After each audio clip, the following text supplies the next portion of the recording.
If you're 30 years old and you can invest $500 a month, I want you to pay close attention to this number, $1,000, because depending on how long you invest, how much you contribute, and the returns you earn, that $500 could potentially grow into a seven-figure portfolio. But here's the part most people get wrong. It's not really about the $500, it's about time. Welcome to Wise Plus Wealthy, where we make money and investing simple, practical, and realistic. Today, we're answering a question almost everyone should understand. If you're 30 today, how much do you actually need to invest to potentially reach $1 million? We're going to look at what happens when you start at 20, 30, 40, or even 50. We'll also use the rule of 72 to understand compounding and why time can be one of your greatest financial advantages.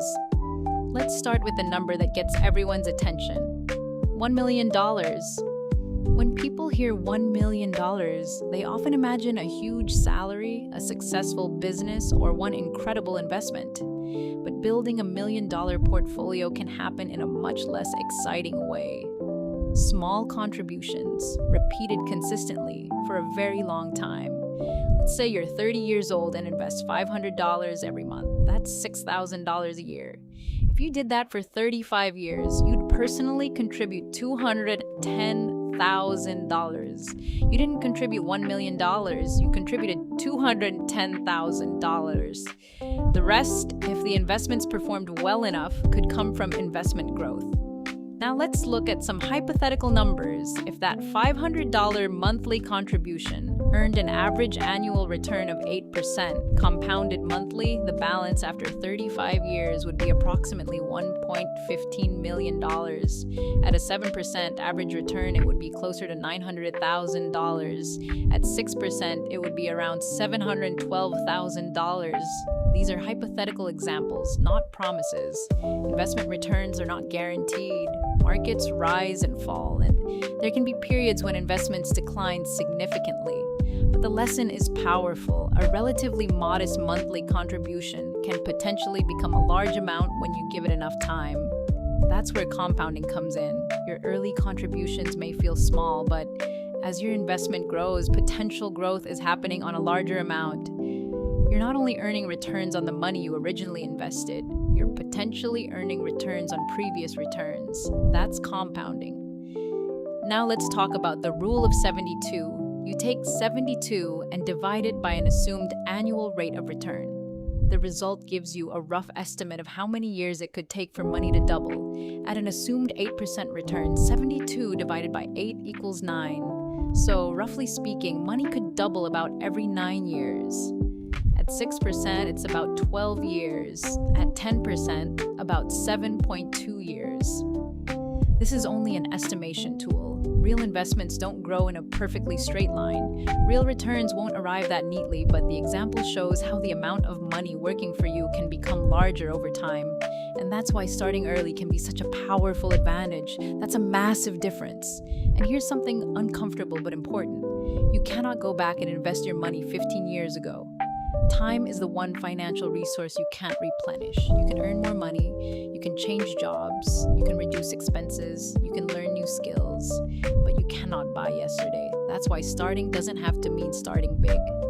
It means starting. Maybe it's $100 a month, maybe it's $300, maybe it's $500. The goal is to build the habit and increase your contribution as your financial situation improves.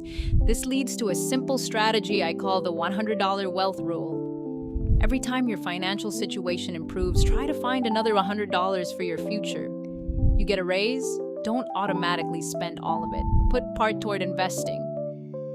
Your car loan gets paid off? Consider redirecting part of that former payment toward your investments.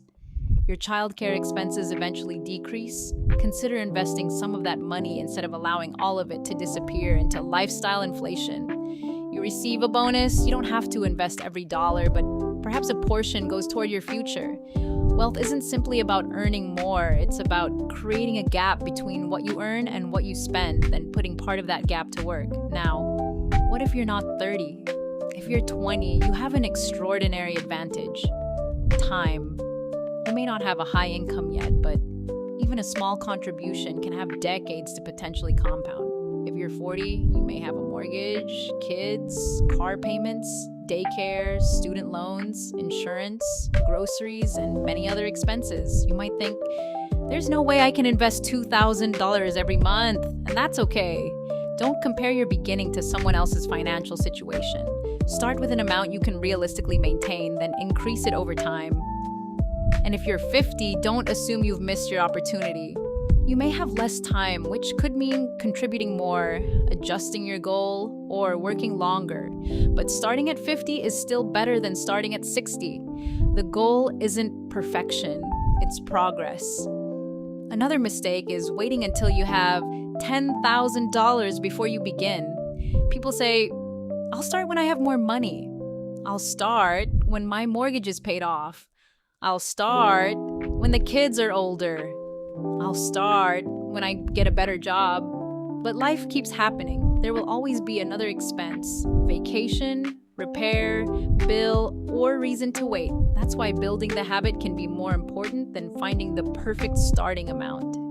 The advantage isn't necessarily knowing exactly which investment will be the winner. It's allowing time to do some of the heavy lifting. But time alone isn't enough. You still need to understand risk, consider fees, diversify appropriately, and choose an investment strategy that matches your goals and timeline. Now let's come back to the $1 million goal. There's something important that often gets overlooked. $1 million 35 years from now will not have the same purchasing power as $1 million today. Inflation matters, taxes matter, investment fees matter, your lifestyle matters. So don't simply ask, how do I become a millionaire? Ask, how much money will I actually need to live the life I want? Maybe your number is $1 million. Maybe it's $2 million. Maybe it's $500,000. Your number doesn't have to be the same as someone else's. The important thing is to have a target, because once you have a target, you can work backward. Here's a simple 3-step wealth building framework. Step 1, choose your number.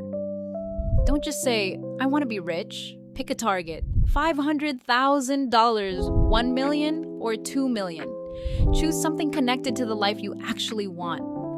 Step 2, choose your timeline. Do you want to reach your goal by 50, 55, 60, or 65? Your timeline affects how much you may need to contribute and how much risk may be appropriate for your situation. Step 3, automate your contributions. Don't rely on motivation. Motivation disappears, life gets busy, unexpected expenses happen. Instead, automate your contributions so investing becomes a habit rather than a decision you have to make every month. And remember, don't invest money you can't afford to leave invested. Make sure you understand your emergency fund needs and high-interest debt before taking on additional investment risk.